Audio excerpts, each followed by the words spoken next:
एक जिंदा दिल लड़की जिसका नाम मधु सिंह होता है, जिसकी शादी 25 फरवरी साल 2025 में यानी कि 6 महीने पहले ही होती है, वह अपने पति के घर में ही फांसी के फंदे पर झूलती हुई मिलती है। और इस पूरे मामले को जब पुलिस वाले इन्वेस्टिगेट करते हैं और इस पूरे मामले की तहकीकात को जड़ तक ले जाते हैं, तो पुलिस वालों को पता चलता है कि जो मधु सिंह का पति अनुराग सिंह है, उसी ने ही अपनी पत्नी की हत्या कर कर उसे फांसी के फंदे पर लटकाया है, ताकि सबको यही लगे कि मधु सिंह ने खुदकुशी की है। तो चलिए दोस्तों, इस पूरी घटनाक्रम को सिलसिलेवार समझने की कोशिश करते हैं और समझते हैं कि कैसे अनुराग ने क्यों अपनी पत्नी मधु सिंह को जो है मौत की नींद सुलाया, क्यों उसको फांसी के फंदे पर लटकाया। तो दोस्तों, मेरा नाम पुष्पेंद्र कुमार सैनी और आशा करता हूं कि आप सभी स्वस्थ होंगे, मस्त होंगे और अपनों का ख्याल रख रहे होंगे। दरअसल दोस्तों, आज की जो यह सच्ची घटना है, यह उत्तर प्रदेश की राजधानी लखनऊ से सामने आई है। लखनऊ में ही एक लड़का जिसका नाम अनुराग सिंह होता है, वह रहता था। अनुराग सिंह जो था वह मर्चेंट नेवी में जो है 2nd क्लास का ऑफिसर था। और दूसरी तरफ जो मधु सिंह के पिता फतेह बहादुर सिंह होते हैं, वह अपनी बेटी मधु सिंह की शादी के लिए लड़के की तलाश कर रहे होते हैं। और उनकी तलाश जो है अनुराग सिंह पर जाकर रुक जाती है और वह देखते हैं कि अनुराग सिंह जो है मर्चेंट नेवी में 2nd क्लास का ऑफिसर है और वह अच्छा खासा कमाता है और उसका अच्छा खासा घर भी है और वह पढ़ा लिखा भी है। तो वह सोचते हैं कि जो उनकी बेटी मधु सिंह है, वह अनुराग के साथ बहुत खुश रहेगी और इसी के चलते वह अपनी बेटी मधु की शादी जो है अनुराग के साथ फिक्स कर देते हैं। अब दोस्तों, जब शुरुआत में शादी फिक्स होती है तो यहाँ पर अनुराग के परिवार की ओर से ऐसा कुछ नहीं किया जाता है, कोई भी ऐसी डिमांड नहीं की जाती है कि जिससे कि दहेज में उन्हें कुछ पैसा देना हो या कुछ सामान देना हो। बस वे कह रहे थे कि उन्हें बस अच्छी लड़की चाहिए। लेकिन दोस्तों, जब शादी फिक्स हो जाती है उसके बाद ही जो दिसंबर होता है, उसी में जो अनुराग होता है वह अपने जो ससुर होते हैं, उनकी जो दूसरी बेटी मधु की बहन जिसका नाम प्रिया सिंह होता है, उनसे जो है व्हाट्सएप पर मैसेज करते हैं कि मुझे जो है शादी में जो है 15 लाख रुपए का दहेज चाहिए और 10 लाख रुपए तुम शादी से पहले मुझे दे दो और 5 लाख रुपए शादी के समय पर दे देना। अब दोस्तों, इधर जो मधु की बहन प्रिया होती है, वह कहती है कि मेरे पिताजी जो हैं एक रिटायर्ड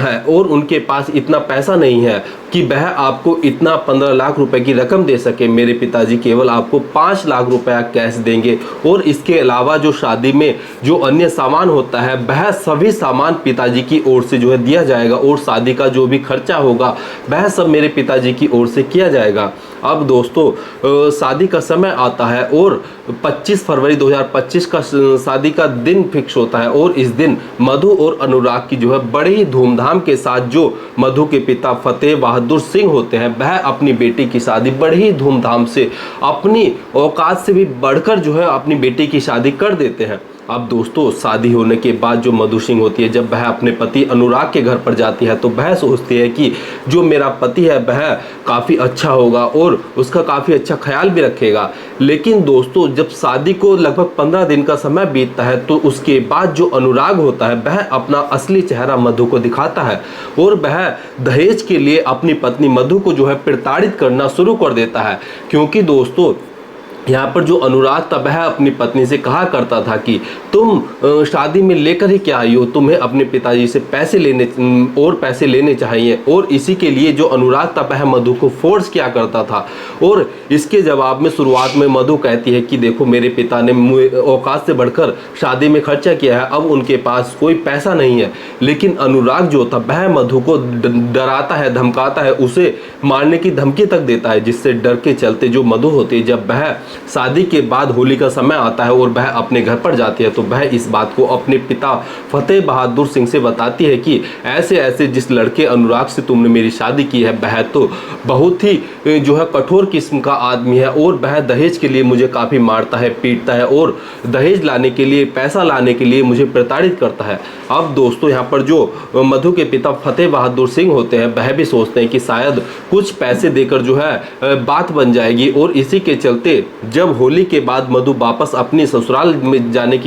के लिए जाती है तो फतेह बहादुर सिंह अपनी बेटी को पैसे दे देते हैं और इस पैसों को ले जाकर जब मधु अपने पति अनुराग को देती है तो यहाँ पर जो अनुराग था वह कुछ दिन तो मतलब 10-15 दिन तो फिर एक से जो है ठीक रहता है, लेकिन इसके बाद फिर से वह मधु से पैसों की डिमांड करना शुरू कर देता है और वह कहता है कि तुम अपने पिता से जो है और पैसा लेकर आओ, जिसके चलते मधु जो होती वह बार बार जो है इस चीज़ को अपने पिताजी से कह नहीं पा रही होती है कि मेरे पति मुझसे ऐसे ऐसे पैसों की डिमांड कर रहे हैं, क्योंकि उसे पता था कि उसके पापा के पास इतना पैसा नहीं है कि वह उसके पति की जो है डिमांड पूरी कर सके। लेकिन इधर दोस्तों जो अनुराग था वह अपनी पत्नी को जो है बार बार दहेज के लिए प्रताड़ित कर रहा था और साथ में उसको पीट भी रहा था। और दोस्तों अप्रैल के महीने में एक बार जो अनुराग था वह जब घर पर बैठकर शराब पी रहा था तो तभी जो मधु होती है वह खाने की प्लेट जो है लाकर अनुराग की साइड में रख देती है, वह जो है सामने नहीं रखती है। और इसी बात को लेकर जो अनुराग था वह अपनी पत्नी मधु को जो है इतने बुरे तरीके से पीटता है, इतने घिनौने तरीके से पीटता है कि वह जब अपनी बहन के पास कॉल कर कर कहती है कि तुम बस मुझे इस हैवान के घर से वापस घर ले जाओ वरना यह मुझे मार डालेगा। और इसी के चलते वह बताती है कि मैंने खाना बनाया था और यह शराब पी रहे थे तो मैंने खाने की प्लेट जो है इनकी थोड़ी सी साइड में रख दी थी और इसी बात को लेकर उन्होंने मुझे खूब ज़्यादा पीटा और मुझे मेरे साथ जो है बहुत गंदी हरकत की, मुझे गालियाँ दी और मुझसे अब बर्दाश्त नहीं हो रहा है, मुझे अब घर वापस ले जाओ। और इसी के चलते जो है एक बार फिर से मधु को जो है वापस घर लाया जाता है, लेकिन दोस्तों मनाकर एक बार फिर से अनुराग अपनी पत्नी मधु को घर ले आता है। और इसके बाद 30 अप्रैल 2025 को जो अनुराग होता है वह अपनी पत्नी मधु से कहता है कि अब उसकी कोस्टल एरिया में जो है ड्यूटी लग गई है और अब वह 6 महीने बाद वापस घर पर आएगा। और यह बोलकर जो अनुराग था वह घर से निकल जाता है। अब दोस्तों मधु जो होती वह जब उसकी शादी 25 फरवरी 2025 को होती है तो लगभग 2 से ढाई महीने का समय बीत जाता है और 2-2.5 महीने के समय में ही उसके साथ इतने गंदे तरीके से मारपीट की जाती है, उसे दहेज के लिए इतना ज़्यादा प्रताड़ित किया जाता है कि वह काफ़ी ज़्यादा परेशान हो जाती है। लेकिन वह यह 2-2.5 महीने तो कैसे करके बिताती है और वह सोचते है कि शायद धीरे धीरे समय के साथ जो अनुराग है वह ठीक हो जाएगा और इसी के चलते वह अपने आगे का जीवन व्यतीत करने लगती है। लेकिन दोस्तों 22 जुलाई 2025 को अनुराग अचानक से वापस अपने घर पर आ जाता है, जिसे देखकर जो पत्नी मधु होती है वह भी काफ़ी ज़्यादा सरप्राइज होती है और सोचती है कि उसके पति ने जो है उसे सरप्राइज दिया है। और इसी के बाद जब 22 जुलाई 2025 को अनुराग घर पर आता है तो उसी शाम को जो है अनुराग और जो मधु होते हैं वह मिलकर केक काटते हैं और केक काटने के बाद इस चीज़ की जो छोटी सी क्लिप होती है वह सोशल मीडिया पर भी डाली जाती है। और सोशल मीडिया पर डालने के बाद दोनों काफ़ी ज़्यादा हंसी खुशी यानी कि दोनों खुश मिजाज लग रहे होते हैं। और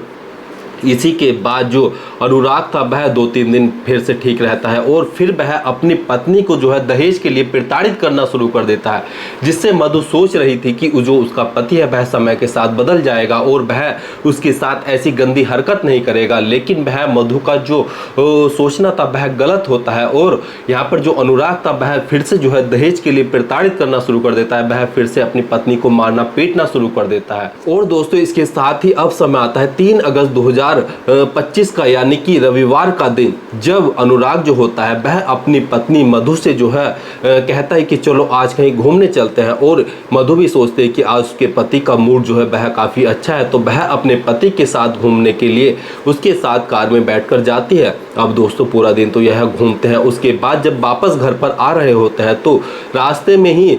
जो अनुराग था वह गाड़ी में बैठकर ड्रिंक करना शुरू कर देता है और ड्रिंक के चलते ही वह अपनी पत्नी को भी जो है ड्रिंक करने के लिए कहता है, लेकिन मधु जो होती है वह ड्रिंक करने से साफ साफ मना कर देती है। तो यहाँ पर जो अनुराग था वह अपनी पत्नी से बोलता है कि तुम गाड़ी चलाओ और मैं कुछ नशे में हूँ और मैं ड्रिंक भी कर रहा हूँ। तो यहाँ पर जो मधु होती है वह ड्राइविंग सीट पर आती है और वह गाड़ी को ड्राइव करना शुरू कर देती है। लेकिन दोस्तों इधर अनुराग जो होता है वह शराब पी रहा होता है और जैसे ही एक खड्डा मधु को जो है सामने सड़क में दिखाई देता है तो वह उससे बचाने के लिए जैसे ही गाड़ी को साइड में मोड़ती है और मोड़कर जैसे ही आगे निकलती है तो यहाँ पर अनुराग कहता है कि जो साइड में लड़के खड़े थे तुम उन्हें देखने के लिए जो है गाड़ी को साइड में मोड़ी हो। और इसी के चलते गाड़ी में ही जो अनुराग था वह उसके साथ हाथापाई करना शुरू कर देता है और उसको मारना पीटना शुरू कर देता है। इसके बाद ये दोनों जो है शाम के समय जब अपने घर पर पहुँचते हैं, घर पर पहुंचने के बाद जब यह अपनी सोसाइटी में अपने फ्लैट में जाने के लिए जाते हैं तो रास्ते में भी यह लड़ते झगड़ते हुए जा रहे होते हैं। और इसके बाद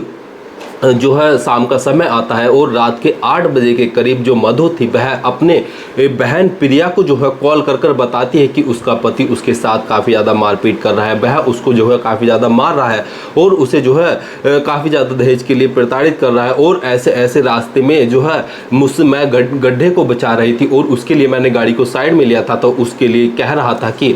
तुमने लड़कों को देखने के लिए जो है जो साइड में लड़के खड़े थे उसके लिए गाड़ी को जो है घुमाया था। और इसी के चलते यहाँ से पता चलता है कि अनुराग जो है अपनी पत्नी पर अक्सर शक भी करता था और वह कहता था कि प्रिया और जो तुम हो, तुम दोनों के बीच जो है लेस्बियन का नाता है और तुम दोनों जो है एक साथ जो है रिश्ते में हो। और ऐसे ऐसे आरोप जो अनुराग था वह अपनी पत्नी मधु पर लगाता था। लेकिन यहाँ पर प्रिया का साफ साफ कहना है कि ऐसा कुछ भी नहीं है, हम तो दोनों बहनें नॉर्मल है और दोनों ही बहनों का रिश्ता जो है काफ़ी अच्छा भी था और हमारे बीच ऐसी कोई भी जो है लेस्बियन वाली कोई भी प्रॉब्लम नहीं है। अब दोस्तों इधर जब 8 बजे के करीब रात के 3 अगस्त 2025 को मधु अपनी बहन प्रिया के पास कॉल कर इस पूरी घटनाक्रम की जानकारी देती है तो अचानक से फ़ोन कट जाता है। इधर प्रिया जो है एक बार फिर से अपनी बहन को कॉल करने की कोशिश करती है तो उसका फ़ोन नहीं लग पा रहा होता है और काफ़ी देर तक फ़ोन करने के बावजूद भी जब फ़ोन नहीं लगता है तो इस चीज़ को प्रिया जब अपने पिता फतेह बहादुर सिंह से बताती है कि ऐसे ऐसे मधु का फ़ोन आया था और ऐसे ऐसे वह बता रही थी, तो यहाँ पर फतेह बहादुर सिंह सोचते हैं कि कल जो है अपनी बेटी की फ़ोन पर जो है खबर ली जाएगी। लेकिन दोस्तों अगले दिन जो सोमवार का 4 अगस्त का दिन आता है उस दिन शाम के करीब 4 बजे के करीब जो अनुराग के परिजन होते हैं वह फतेह बहादुर के पास कॉल कर बताते हैं कि आपकी बेटी ने खुद को फांसी लगाकर आत्महत्या कर ली है। जिसे सुनने के बाद फतेह बहादुर सिंह के पैरों तले जमीन खिसक जाती है और वह अपने बच्चों, अपनी बेटी, अपनी पत्नी के लेकर जो है तुरंत मधु के घर उसकी ससुराल में पहुंच जाते हैं। और जब वह पहुंचते हैं तो वहां पर देखते हैं कि जो अनुराग है और अनुराग ने जो है एक नौकर की मदद से जो है जो मधु है उसकी डेड बॉडी को जो है फांसी के फंदे से नीचे उतार लिया है और वहाँ पर पुलिस भी मौजूद है। और इस चीज़ की बात की जानकारी जब फतेह बहादुर सिंह पुलिस वालों को देते हैं कि जो यह अनुराग है यह मेरी बेटी को काफ़ी ज़्यादा टॉर्चर करता था, उसके साथ मारपीट करता था और उसे काफ़ी ज़्यादा दहेज के लिए प्रताड़ित करता था और उसे जो है ऐसी ऐसी पुलिस को जो है ऐसी ऐसी ऑडियो जो है सुनाई जाती है जिससे साफ साफ पता चल रहा होता है कि अनुराग सिंह जो है वह मधु को जो है काफ़ी ज़्यादा मारता पीटता था, उसको जो है काफ़ी ज़्यादा असॉल्ट करता था, उसे जो है काफ़ी ज़्यादा मेंटली डिस्टर्ब कर रखा था। लेकिन दोस्तों पुलिस के पास ऐसा कोई सबूत नहीं था कि जिससे कि अनुराग ने जो है उनकी बेटी की हत्या की है या अनुराग ने जो है मधु को जो है मारा है। अब दोस्तों पुलिस वाले जो होते हैं वह अपनी इन्वेस्टिगेशन करना शुरू कर देते हैं और मौके पर एफएसएल की टीम को भी बुलाया जाता है। एफएसएल की टीम मौके पर पहुंचती है और इस पूरे घटनाक्रम को जो है बारीकी से जांच करना शुरू कर देती है। पुलिस वाले जो है मधु की डेड बॉडी का पंचनामा करते हैं, अपने कब्जे में लेते हैं और पोस्टमार्टम के लिए भेज देते हैं। साथ ही जो मधु का पति अनुराग होता है उसे भी अपनी हिरासत में लेकर उसे थाने ले जाते हैं। अब दोस्तों पुलिस वाले जो है इस अनुराग से जो है पूछ रहे होते हैं कि आखिर तुम्हारी पत्नी ने हत्या क्यों की है। तो यहाँ पर अनुराग कहता है कि देखो इसमें मेरी कोई गलती नहीं है, मैं तो ऐसे ऐसे मर्चेंट नेवी का ऑफिसर हूँ और मैं ऐसा भला क्यों करूँगा। यह जो मुझ पर आरोप लगाए जा रहे हैं यह झूठे झूठे आरोप हैं और मैंने ऐसा कुछ भी नहीं किया है। बस मेरी पत्नी की और मेरी जो है छोटी सी लड़ाई हुई थी और उसी के चलते मेरी पत्नी ने जो है खुद को फांसी के फंदे से लटका लिया। अब दोस्तों पुलिस वाले इन्वेस्टिगेशन करना शुरू करते हैं और अनुराग का जो फ़ोन होता है उसको अपने कब्जे में लेते हैं, उसकी जांच पड़ताल करते हैं और साथ ही जो मधु की बहन प्रिया होती है वह भी पुलिस वालों को ऐसी ऐसी ऑडियो देती है जिससे साफ साफ जाहिर हो रहा था कि अनुराग जो है अपनी पत्नी को जो है काफ़ी ज़्यादा असॉल्ट करता था, उसे काफ़ी ज़्यादा प्रताड़ित करता था। और अनुराग के फ़ोन से भी एक ऐसी ऑडियो क्लिप सामने आती जिसमें वह अपनी पत्नी मधु को जो है गालियाँ, गंदी गंदी गालियाँ, भद्दी भद्दी गालियाँ देता हुआ सुनाई दे रहा होता है और मारता पीटता हुआ भी उसकी आवाज़ जो है साफ साफ सुनाई दे रही होती है। तो जिसके दम पर पुलिस वाले जो होते हैं वह अनुराग को हिरासत में लेकर जेल में भेज देते हैं। इसके साथ ही जब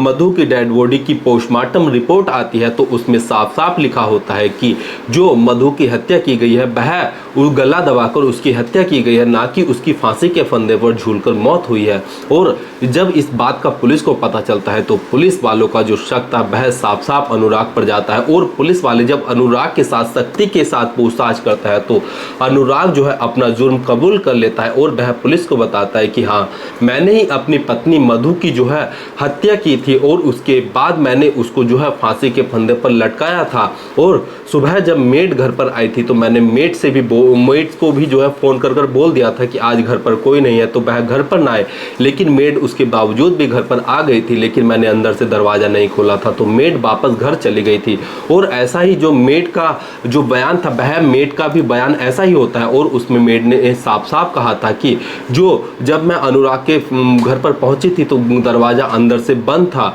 और इसके मुझे साफ साफ पता लग रहा था कि अंदर कोई है, लेकिन जब दरवाज़ा काफ़ी देर तक नहीं खुलता है तो मैं वापस अपने घर पर आ जाती हूँ। और अब मुझे पता लगा है कि अनुराग ने अपनी पत्नी मधु की हत्या कर दी है। और दोस्तों सबसे बड़ी बात यह है कि जो अनुराग था जब उसे पुलिस थाने में पकड़ कर ले जाती है तो वह बार बार पुलिस वालों से सिगरेट मांग रहा था और सिगरेट पीने की जो है डिमांड कर रहा था। और उसे यह लग रहा था कि जो उसने कत्ल किया है उसके बारे में जो है किसी को कुछ पता नहीं चलेगा और पुलिस जो है उसे ऐसे ही जाने देगी। लेकिन दोस्तों यहाँ पर अनुराग जो होता है वह पुलिस द्वारा पकड़ा जाता है और पोस्टमार्टम रिपोर्ट में जो उसकी पत्नी मधु होती है उसके कत्ल की साफ साफ वजह सामने आ जाती है, जिसके बाद इस पूरे मामले का खुलासा होता है। लेकिन दोस्तों सोचने वाली बात यह है कि एक जो लड़की होती है उन्हें शादी के बाद दहेज के लिए काफ़ी ज़्यादा प्रताड़ित किया जाता है, जिसके चलते जो है अक्सर जो है देखा जाता है कि कुछ महिलाओं की जो है मौत भी हत्या भी कर दी जाती है और ऐसा बताया जाता है कि उसने खुद की जो है खुदकुशी की है, आत्महत्या की है, जबकि दोस्तों वह एक हत्या होती है। और ऐसा ही जो अनुराग था उसने भी इस पूरे मामले को, इसी पूरे घटना को जो है इसी तरीके से अंजाम देने की कोशिश की थी। अब दोस्तों जो अनुराग है उसे सुसंगत धाराओं में जो है उस पर केस दर्ज कर उसे जेल भेजने की तैयारी की जा रही है। दोस्तों इस पूरे घटनाक्रम को सुनाने का उद्देश्य किसी की भावनाओं को ठेस पहुंचाना या दुख पहुंचाना नहीं है, बल्कि जागरूक करना है, सचेत करना है। धन्यवाद।